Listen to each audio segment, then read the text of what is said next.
पहला चैप्टर का, और टोटल ऑब्जेक्टिव करा देते हैं। देखिए यूरोप में राष्ट्रवाद है, तो इसमें के शुरू के 10 क्वेश्चन मैंने पढ़ाया, इसलिए इसको स्किप कर देते हैं क्योंकि इसका एक अलग वीडियो डाल दिए हुए हैं।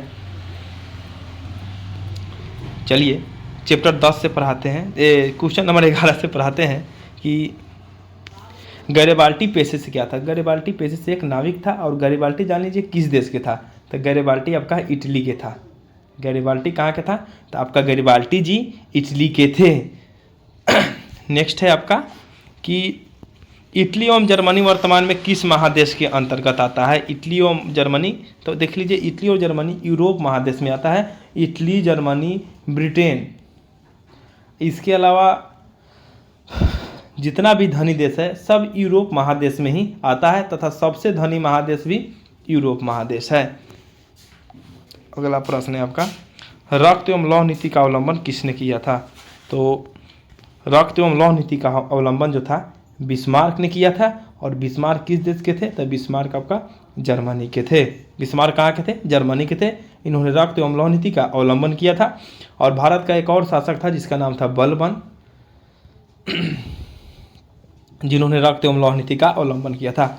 अगला प्रश्न है, यूरोप वासियों के लिए किस देश का मतलब साहित्य एवं ज्ञान प्रेरणा का स्रोत है, तो वह है यूनान। किसका है,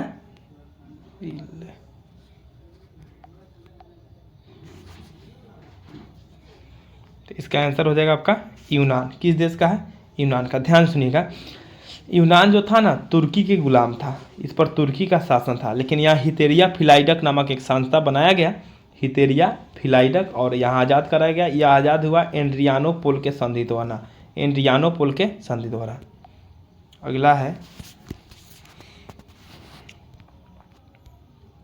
फ्रैंकफर्ट की संधि कब हुआ था। तो फ्रैंकफर्ट की संधि 1871 में हुआ था, और इसके द्वारा देखिए ध्यान से, फ्रैंकफर्ट की संधि 1871 में। एक था सेडोवा, तो सेडोवा का युद्ध बोले तो 1866 में, सेडोवा बोले तो 1866, और सेडौन का युद्ध बोले तो आपका हो जाएगा 1870 हो जाएगा सेडौन का युद्ध बोले तो। अगला है आपका किस युद्ध के बाद जर्मनी का एकीकरण पूर्ण हुआ। तो याद रखिएगा सेडौन के युद्ध के बाद जर्मनी का ये एकीकरण पूर्ण हुआ, और सेडौन का युद्ध अभी बताए हैं कब हुआ था, 1870 में, और 66 में बोले तो सेडोवा का युद्ध, 1866 बोले तो सेडोवा का युद्ध। नेक्स्ट प्रश्न है, यंग यूरोप की स्थापना किसने किया था। तो यंग यूरोप की स्थापना मेजनी ने किया था 1831 में, तथा 1834 में इन्होंने इसे यंग यूरोप में बदल दिया। मेजनी पेशे से एक नाविक था, सॉरी सेनापति था। अगर नेक्स्ट है आपका, यंग इटली की स्थापना किसने किया। ये हो गया आपका मेजनी ने किया था। सिडौन का युद्ध क्या हुआ, तो याद रखिए डॉन जब भी आए 1870, और सेडोवा जब भी आए 1866 हो जाएगा आपका। अगला प्रश्न है, सन 1870 में फ्रांस और वर्षा के बीच युद्ध कहाँ हुआ था। सेडौन में हुआ था, और सेडौन के युद्ध के बाद जर्मनी आजाद, फ्रांस स्वतंत्र हुआ, फ्रांस का पूर्णतः एकीकरण हो गया, और फ्रैंकफर्ट की संधि के बाद जर्मनी आजाद हुआ, मतलब उसका एकीकरण हो गया था। वियना सम्मेलन कब हुआ, तो वियना सम्मेलन 1815 में हुआ, और कहाँ हुआ, वियना है क्या, तो ऑस्ट्रिया का राजधानी है, ऑस्ट्रिया का राजधानी वियना है क्या, ऑस्ट्रिया का राजधानी वियना है क्या, ऑस्ट्रिया का राजधानी है। और इसी युग के बाद नेपोलियन जी के युग का खत्मा और मेटरनिक जी के युग का शुरुआत हुआ, और मेटरनिक कहाँ के था, तो मेटरनिक आपका ऑस्ट्रिया के था। अगला प्रश्न है, वियना किस देश की राजधानी है। तो वियना ऑस्ट्रिया की राजधानी है, विशेष बात नहीं बताएंगे क्योंकि इसके बारे में अच्छा से समझा दिए। वियना किस देश की राजधानी है, ऑस्ट्रिया के। नेक्स्ट प्रश्न है, क्रीमिया का युद्ध किस वर्ष हुआ। क्रीमिया का युद्ध हुआ था 1854 में। कब हुआ, 1854 में। राष्ट्रवाद की अवधारणा का जन्म किस घटना से था। फ्रांसीसी क्रांति जो हुआ था 1789 में, इससे हुआ था। फ्रांस में 3 क्रांति हुई, एक 1789 में, एक 1830 में, और एक आपका हो जाएगा 1848 में, एक 1848 में। नेक्स्ट है, नेपोलियन संहिता कब लागू हुआ, तो 1804 में। 1804 में नेपोलियन संहिता लागू हुआ। नेपोलियन को बोला जाता है राष्ट्रवाद के पापा, मतलब पिताजी, राष्ट्रवाद के पिता। नेक्स्ट है, वियना सम्मेलन का अध्यक्ष कौन था। बस मेटरनिक। कौन था, मेटरनिक था। वियना सम्मेलन के अध्यक्ष कौन था, मेटरनिक। अगला प्रश्न है, मेटरनिक व्यवस्था का मुख्य उद्देश्य क्या था। तो इसका मुख्य उद्देश्य था पुरातन व्यवस्था की पुनर्स्थापना करना, पुरातन व्यवस्था का पुनर्स्थापना करना।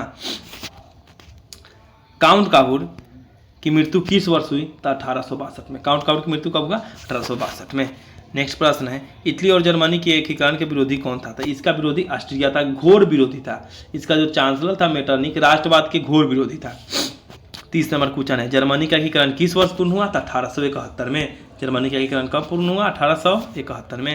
अगला प्रश्न है, साल 19 लाल कुर्ती का गठन किसने किया है? तो गैरिबाल्डी ने लाल कुर्ती का गठन किया है। गैरिबाल्डी किस देश के थे? तो गैरिबाल्डी आपके इटली के हो जाएंगे। अगला प्रश्न है, जालवेरिन संघ की स्थापना किसने किया? जालवेरिन संघ की स्थापना कब किया गया था? 1834 में। 1834 में जालवेरिन की स्थापना की गई थी। गॉस्टिन की संधि कब हुआ था? गॉस्टिन की संधि आपका हुआ था 1865 में। अगला प्रश्न है, यूरोपीय सभ्यता का पालना किसे कहते हैं? तो यूनान को बता दिए हैं। और ये किसके अधीन हो गया था? तुर्की के। अगला प्रश्न है, एड्रियानोपोल की संधि कब हुआ था? 1829 में। एड्रियानोपोल की संधि 1829 में, और इसमें आजाद कौन हुआ? तुर्की।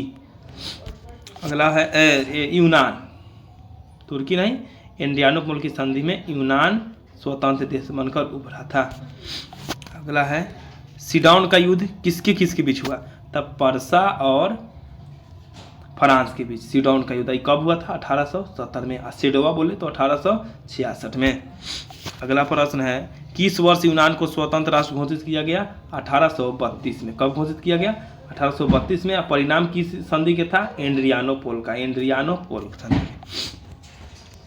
किस संधि द्वारा जर्मनी का एकीकरण पूर्ण हुआ? किस संधि के द्वारा जर्मनी का एकीकरण पूर्ण हुआ? तो ये आपका ऑप्शन देख लीजिए टोटल। इसमें ऑप्शन हो जाएगा फ्रैंकफर्ट की संधि, जो कब हुआ था? 1871 में। अगला प्रश्न है, हंगरी की राजधानी कहाँ है? तो हंगरी की राजधानी आपका बुडापेस्ट है। गीजो कहाँ के प्रधानमंत्री थे? तो याद रखिएगा, गीजो कहाँ के प्रधानमंत्री था? तो गीजो फ्रांस के प्रधानमंत्री था। इसको 1840 में लुई फिलिप ने फ्रांस का प्रधानमंत्री बनाया, जो घोर प्रतिक्रियावादी था, घोर प्रतिक्रियावादी। अगला प्रश्न है, सेडोवा का युद्ध कब और किसके बीच हुआ? सेडोवा का युद्ध कब और किसके बीच हुआ? तो ये हो जाएगा आपका ऑस्ट्रिया और पर्सा के बीच। ऑस्ट्रिया और पर्सा के बीच क्या होता? सेडोवा का युद्ध हुआ था। कब हुआ था? 1866 में। ओटो निम्न में से कहाँ के राजा थे? ओटो आपके यूनान के राजा थे। कहाँ के थे? यूनान के।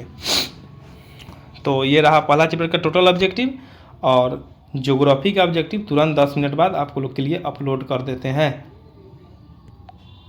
इसका PDF लेना चाहते हैं तो 62 87 95 54 29 पर संपर्क करें।